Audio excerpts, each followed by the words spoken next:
Good evening. This is All India Radio. I'm Naresh Mago, and with me is Renu Kataria with the evening news.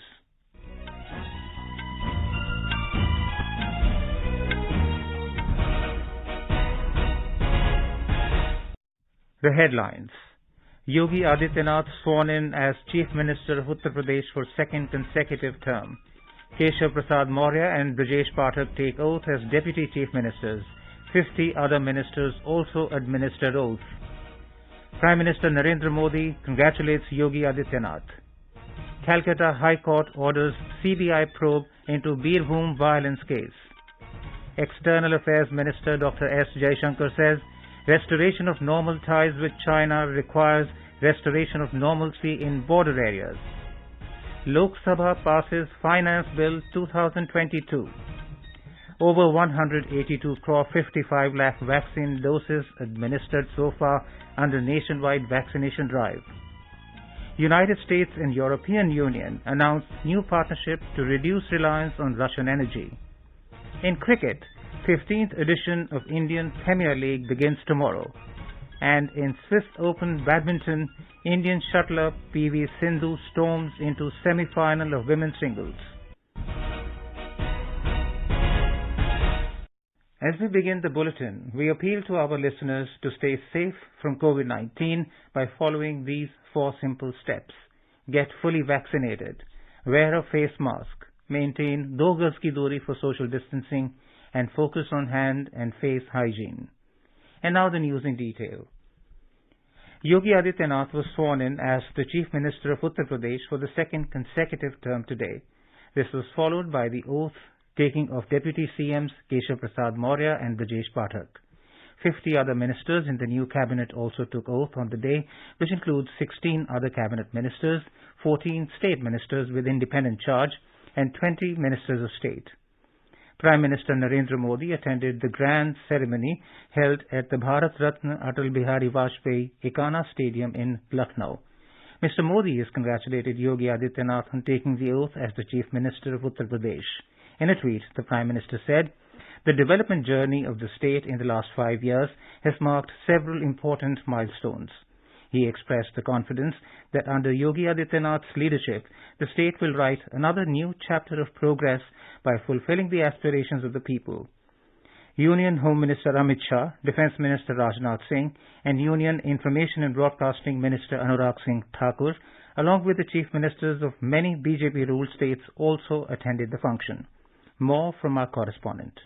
At sharp 4:20 in the afternoon, Yogi Adityanath took the oath of Chief Minister of the biggest state of the country for second time in a row and created history. मैं आदित्यनाथ योगी ईश्वर की शपथ लेता हूं कि मैं विधि द्वारा स्थापित भारत के संविधान के प्रति सच्ची श्रद्धा और निष्ठा रखूंगा। मैं भारत की प्रभुता और अखंडता अक्षुण्य रखूंगा। The man who was the unexpected pick by the BJP for the Chief Minister's post in 2017 became the obvious choice this time, and the confidence during the ceremony was quite visible. Thousands of BJP workers and dignitaries, including chiefs and film stars, singers, attended the function. Many of Yogi's former cabinet colleagues could not manage to get ministerial berth this time. Despite having lost the recently assembly elections, Keshav Prasad Maurya continues to remain the Deputy Chief Minister, while Cabinet Minister in previous government, Brajesh Pathak, has been elevated to the Deputy CM post. Police officer turned politician Asim Arun also became Minister. Sushil Chandra Tiwari, AIR News, Lucknow. The Calcutta High Court today has ordered a CBI probe and has also sought a status report from the Central Probe Agency regarding West Bengal's Birbhum violence case. 8 people, including 2 children, were charged to death in the village Boktui at Rampur Hat district just hours after the murder of TMC Panchayat leader on Monday. The CBI has been told to submit its status report by April the 7th. The probe in this case was being conducted by a special investigation team so far, and several arrests have been made. The High Court today refused to accept a state government request to stay the order and plea for time to appeal against it. The Finance Bill 2022, moved by Finance Minister Nirmala Sitharaman, was passed in Lok Sabha today.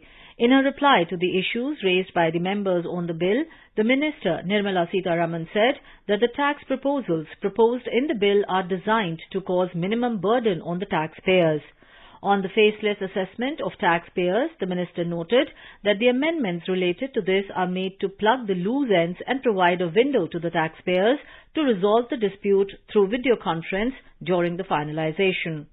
On amendment regarding retrospective imposition of rules, the Minister pointed out that this is done to end the misuse and provide an opportunity to the taxpayers to disclose their income and pay tax without penalty. On GST rationalization and simplification, the Minister said that the process continues and the GST Council is working on it. On the increase in fuel prices, the Minister answered that the Ukraine war has impacted the prices, which is a global phenomenon. The passing of the finance bill in Lok Sabha has now paved the way for the government to implement the provisions of the union budget from next month. The government has said that more than 8,000 crore digital payment transactions have been reported in the country during the current financial year. Minister of State for Electronics and Information Technology, Rajiv Chandrasekhar, said this in a written reply to a question in Rajya Sabha today.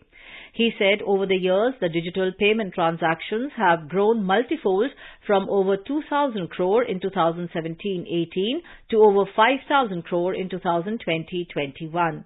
Mr. Chandrasekhar said Bhim UPI has emerged as the preferred payment mode of the citizens and has achieved a record of 452 crore digital payment transactions with a value of 8,27,000 crore rupees till February this year.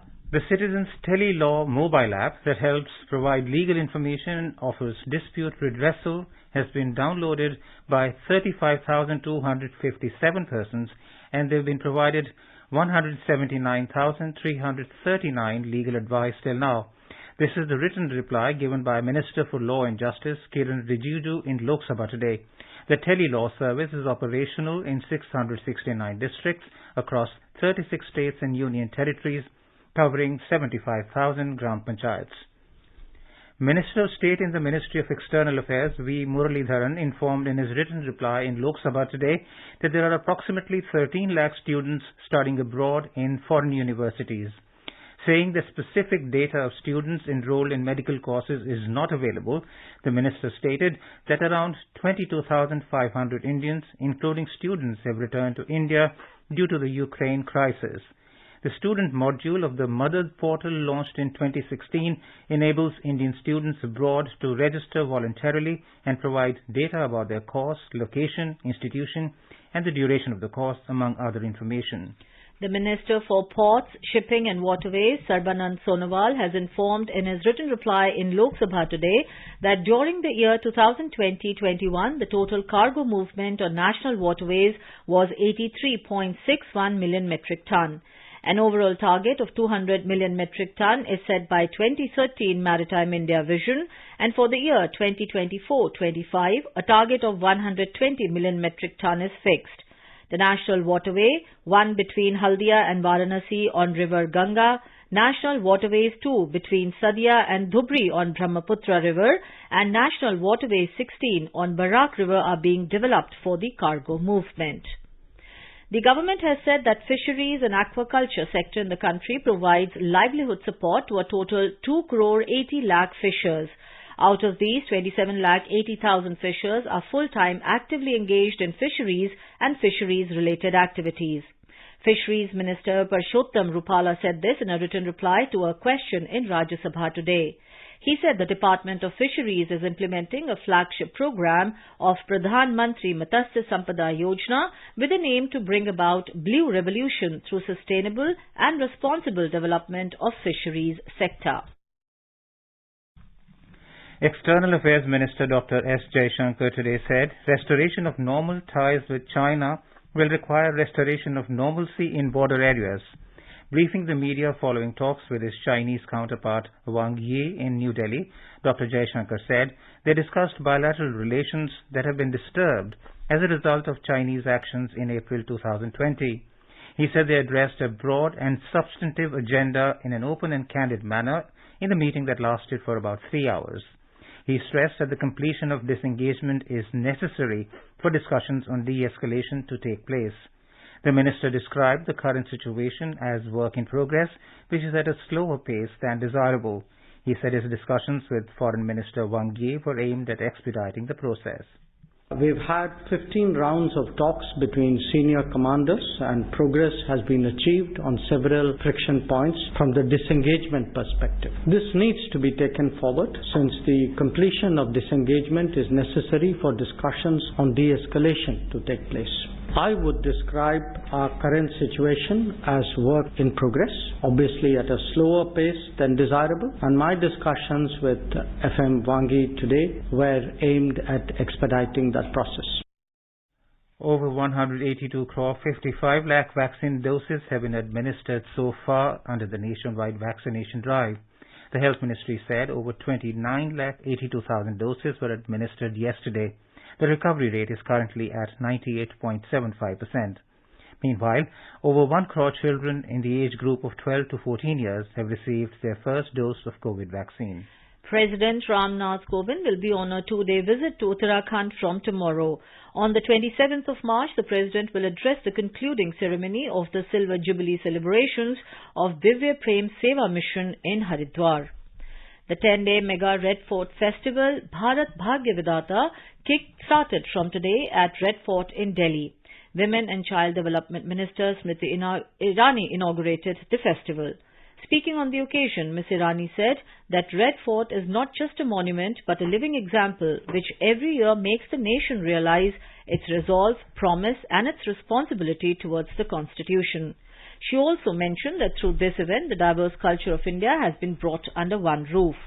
The Red Fort Mega Festival, Bharat Bhagya Vidata, is being organized as part of Azadi Ka Amrit Mahotsav by Ministry of Culture. You are listening to the evening news on All India Radio. For quick news updates round the clock, follow us on our Twitter handle at AIR News Alerts. Showcase your talent and win exciting cash prizes and merchandise.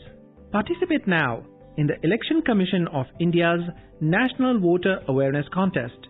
Log on to voterawarenesscontest.in to participate in the poster, song, video, slogan and quiz contest.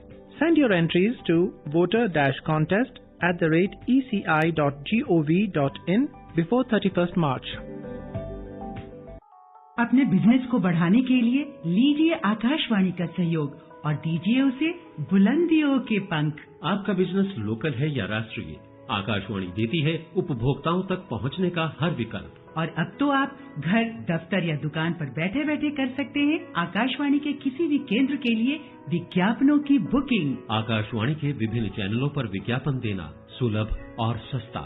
Booking है तो संपर्क करें 8700014242 पर 8700014242। Here is a review of proceedings in Parliament today. First from Lok Sabha, writer is Kumar Rakesh of PTI. The Lok Sabha today adopted the finance bill giving effect to new taxation, thus completing the budgetary exercise for the 2022-23 fiscal. The finance bill was approved by the lower house after accepting 39 official amendments moved by Finance Minister Nirmala Sitharaman and rejecting the opposition amendments proposed by voice vote. Replying to a discussion on the finance bill, Ms. Sitharaman said India was probably the only country that did not resort to new taxes to fund the recovery of the economy hit by the COVID pandemic. She said that according to an OECD report, as many as 32 countries have increased the tax rates after the pandemic. Instead, the government put more money where multiplier effect would be maximum, she said while referring to the budget's focus on raising capital expenditure. The budget 2022-23 raised capex by 35.4% to 7.5 lakh crore rupees to continue the public investment-led recovery of the pandemic-battered economy. Observing that the Modi government believes in lowering taxes, she said the reduction in corporate tax has helped the economy, government and companies, and we are seeing the progress. She said 7.3 lakh crore rupees have been collected as corporate tax so far this fiscal. The number of taxpayers has increased to 9.1 crore from 5 crore a few years back, she said, adding the government is taking steps to widen the tax base and the faceless assessment has been received well by people. Responding to the concerns expressed by members on imposing customs duty on umbrella, she said it was done to encourage domestic manufacturing by MSMEs. She further said that IFSC in Gujarat is making steady progress and several global funds and insurance companies are setting up offices in the International Financial Services Centre at Gujarat International Finance Tech City. A bill to merge the three municipal corporations in the national capital into a single entity was introduced in the Lok Sabha today amid opposition claims that the move was beyond the legislative competence of Parliament. Minister of State for Home Nityanand Rai introduced the Delhi Municipal Corporation Amendment Bill 2022, dismissing the opposition claims. Rai said Article 239AA gave Parliament the right to make laws with respect to any matter of Union territory. N.K. Premchandran of RSP, Gaurav Gogoi and Manish Tiwari, both Congress, Ritesh Pandey of BSP, opposed the introduction of the bill, contending that Parliament lacked the legislative competence to amend the bill. Premchandran said the bill to trifurcate the Municipal Corporation of Delhi was passed by the Delhi Assembly and it was beyond the domain of Parliament to pass law to merge the civic bodies. Gogoi claimed that the move by the centre to merge the three municipal corporations into one through a law of Parliament was an attack on the federal structure of the Constitution. He also questioned the rationale behind capping the number of seats in the Municipal Corporation of Delhi at 250, contending that the same should be decided after taking into account the population of the national capital. The bill states that the 2011 trifurcation of the erstwhile Municipal Corporation of Delhi was uneven in terms of territorial divisions and revenue regarding potential. Opposition members from various parties walked out protesting over rising fuel prices, with a Congress MP questioning the need to hike price of petrol, diesel and cooking gas following a 137 days hiatus after polls in 5 states concluded. During the 0 hour, Gaurav Gogoi of Congress raised the issue of rise in fuel prices, saying after inflation and uneven recovery after the corona pandemic, people needed a breathing space. He wondered why prices of petrol and diesel were increased 3 times in a week after a hiatus of 137 days. Members, including those from Congress, DMK, NCP, Left, Viduthalai, Chirutagikal Kachi and IUML, walked out of the House to register their protest on the issue. Initiating a debate on the finance bill, Gaurav Gogoi of Congress expressed concern over the unregulated virtual digital assets such as cryptocurrencies and said the government should come out with their legislation soon to prevent their misuse for purposes such as terror financing and drug smuggling. Earlier, Finance Minister Nirmala Sitharaman moved the finance bill for 2022-23 for consideration. Participating in the discussion, Gaurav Gogoi of Congress said there are a lot of unregulated commercials on the social media that are luring people to invest in the shares of the stock market. It is another bubble waiting to burst, he said, adding that the government should take this also into account. On the fuel price hike, Gogoi said it has been increased for the 3rd time in 1 week and added the government should maintain status quo to provide relief to common people who've just come out from the 3rd wave of COVID-19. They need a chance to conduct their businesses in a free and fair atmosphere, not always under the burden of high inflation and high fuel prices. Supriya Sule of the NCP demanded a ban on crypto, saying various committees have suggested so. She questioned the imposition of 30% tax on capital gain out of virtual digital assets, even when there is no legislation on that. Law Minister Kiran Rijiju told the House that the government is considering proposals for linking Aadhaar with the electoral rolls to check fraudulent voting and granting of online voting to Indians working abroad. He said electoral fraud is a serious matter and the government is considering the Union Law Minister's level how to check fraudulent voting. He also said linking Aadhaar with the electoral roll is one of the ways. As of now, linking Aadhaar with electoral rolls is voluntary. The aim of the government is to ensure one nation, one electoral roll to check double names in electoral rolls and fraudulent voting and ensure a clean voting process, he said. And now a review of proceedings in the Rajya Sabha. Writer is Rajesh Ahuja of UNI. The Rajya Sabha today witnessed noisy scenes over the developments in West Bengal during the zero hour. Rupa Ganguly of BJP referred to the violent incidents in Birbhum district and demanded president rule in the state. Following this, Trinamool Congress members created ruckus as BJP members raised slogans against them. Responding to this, Deputy Chairman Harivansh adjourned the House till 12:10 p.m.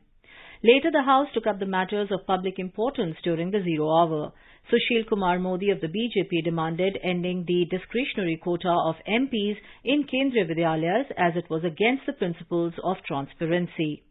Shakti Singh Gohil of Congress raised the issue of the condition of Indian fishermen in Pakistani jails for straying into Pakistani waters. He said 580 fishermen from Gujarat are serving their sentences in Islamabad despite completing their sentences. Jaya Bachchan of the Samajwadi Party drew the attention of the government to the issue of arsenic contamination of groundwater in the country. Vandana Chauhan of the NCP demanded the setting up of a fully dedicated civil airport in Pune. Ram Gopal Yadav of the Samajwadi, Tiruchi Siva of DMK, Prashant Nanda of the BJD, Sanjay Singh of the Aam Aadmi Party, Masami Noor of Trinamool Congress, Sonal Man Singh of the BJP and KC Venugopal of Congress also raised various issues during the zero hour. When the House reassembles, the Deputy Chairman took up the question hour. In a reply to a question, Commerce and Industry Minister Piyush Goyal said that the technology-driven MSMEs are playing an important role in employment generation. To another question, the Minister said that in what is an offshoot of the technology-oriented policy of the government, mobile manufacturers like Apple have plans for large-scale exports from India. The minister said that under the leadership of Prime Minister Narendra Modi, wheat exports have increased over 10 times in the last 2 years. He congratulated the country's farmers for enhanced mustard crop sowing for this year. In the coming years, the Annadata of India will become a pride of the nation, Goyal said. Referring to the ongoing Russia-Ukraine conflict, the minister said that in any situation, India's strategic interests will always be supreme. On edible oil prices, Goyal said sunflower oil constitutes only a small proportion in India's overall edible oil basket. He said prices of edible oils have gone up all across the world. To another question on Indian businessmen returning from Ukraine, Goyal said that no person has approached the ministry complaining about their business dislocation due to the war. In reply to a question, Minister of State for Communications Dev Singh Chauhan said that 4G service will start in BSNL by the end of the year. The minister said that nearly 90% of the area in the country is under mobile connectivity. To another question, Minister of State for Railways Danve Rao Sahib Dada Rao said that there is no move to privatize the Indian Railways. In the post-lunch session, the House took up private members' business today being a Friday. Rakesh Sinha of the BJP moved a motion for formation of a civilized cultural cell at the national and state level and providing adequate financial assistance to the group associated with such tradition and microculture. Speaking on the motion, Mr. Rakesh Sinha said that the proposal is aimed at reviving the golden era of Indian culture. Pointing to India's rich cultural heritage, which saw great thinkers, he stressed the need to revive the pristine glory of India. He said that there is need to bring back the golden era of Indian culture that symbolized ancient India. Speaking on the motion, Jawahar Sarkar of Trinamool Congress said the proposal by Rakesh Sinha ignored the caste system. TKS Ilangovan of the DMK said that he did not subscribe to the concept of Manusmriti. He said that while there is need to preserve Indian culture, India is a vast country with a huge population. There are many languages because every culture has created a language. I don't want to be put into this Manusmriti Dharma concept, he said. Amar Patnaik of the BJD, Manoj Kumar Jha of the RJD, Sanjay Singh of Aam Aadmi Party, Ami Yagnik of Congress, Prakash Javadekar of BJP, Kumar Ketkar of Congress, Vinay Sahasrabudhe and Mahesh Podar, both BJP, raised issues of public importance. That's all in Parliament Review today. You are listening to the evening news on All India Radio. क्या आप competitive exam की तैयारी कर रहे हैं? All India radio के नए programme अभ्यास में हमारे विशेषज्ञ आपके सवालों का देंगे जवाब। शनिवार रात 9:30 बजे FM गोल्ड पर। इस बार का विषय है हिस्ट्री। आप इससे जुड़े सवाल व्हाट्सएप करें 9289094044 पर या सवाल ईमेल भी कर सकते हैं abhyas.air@gmail.com पर। इतिहास विषय पर आपके प्रश्न हमें 30 मार्च तक मिल जाने चाहिए। आपका अभ्यास हमारा प्रयास।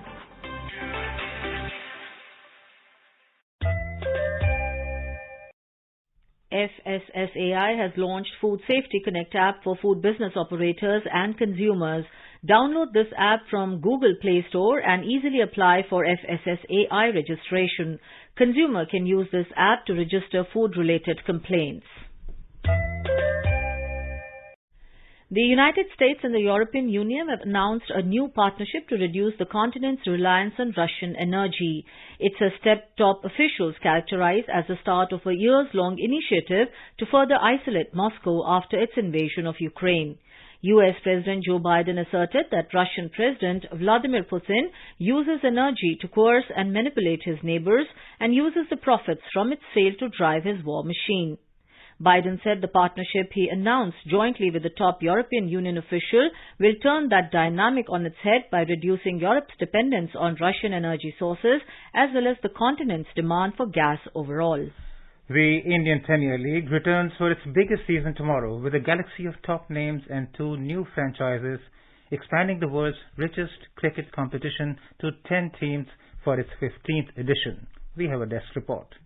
The Indian Premier League gets underway tomorrow with defending champions Chennai Super Kings taking on Kolkata Knight Riders at Wankhede Stadium in Mumbai in the opening game. The match will begin at 7:30 p.m. tomorrow. It is being termed as a momentous occasion as the 15th edition of the IPL will welcome the fans back to the stadium after a brief hiatus owing to the pandemic. Ardent cricket fans are all set to witness nail-biting matches, cheering for their favourite players at the most anticipated cricket tournament of all time. The matches will be played across stadiums in Mumbai, Navi Mumbai and Pune, with crowds in the cricket-loving nation will initially at least be limited to 25% capacity as per COVID protocols. The group games will be restricted to 4 venues, 1 in Pune and 3 in Mumbai. With the addition of 2 new teams, Lucknow Super Giants and Gujarat Titans, the IPL will have 74 matches this season, including the playoffs and the final. Swati Rakheja, Sports Desk.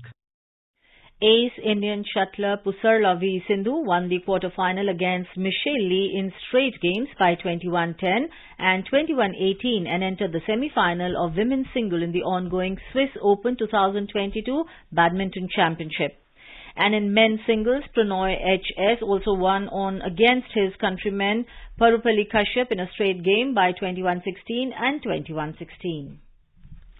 And now let us take a look at the weather forecast for tomorrow. The national capital Delhi is likely to have strong surface winds in daytime. Temperatures will vary between 20 and 35 degrees Celsius. Mumbai will have a mainly clear sky, becoming partly cloudy towards afternoon or evening.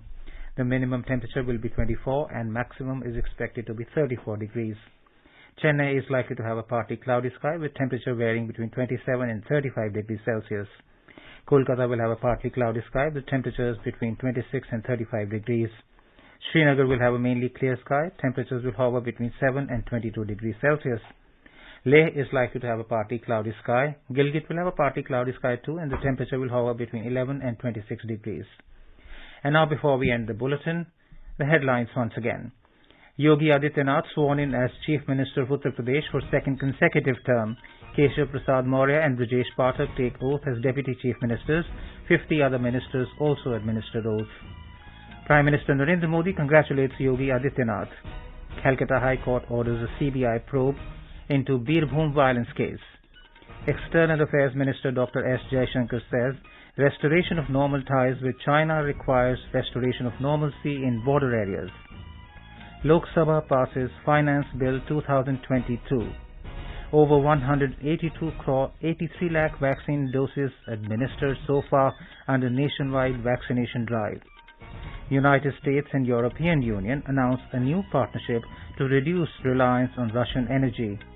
In cricket, 15th edition of Indian Premier League begins tomorrow. And in Swiss Open Badminton, Indian shuttler P.V. Sindhu storms into semi-final of women's singles. For details of these stories and more, log on to our website newsonair.gov.in and News on AIR app. And with that, we end the evening news. Good night.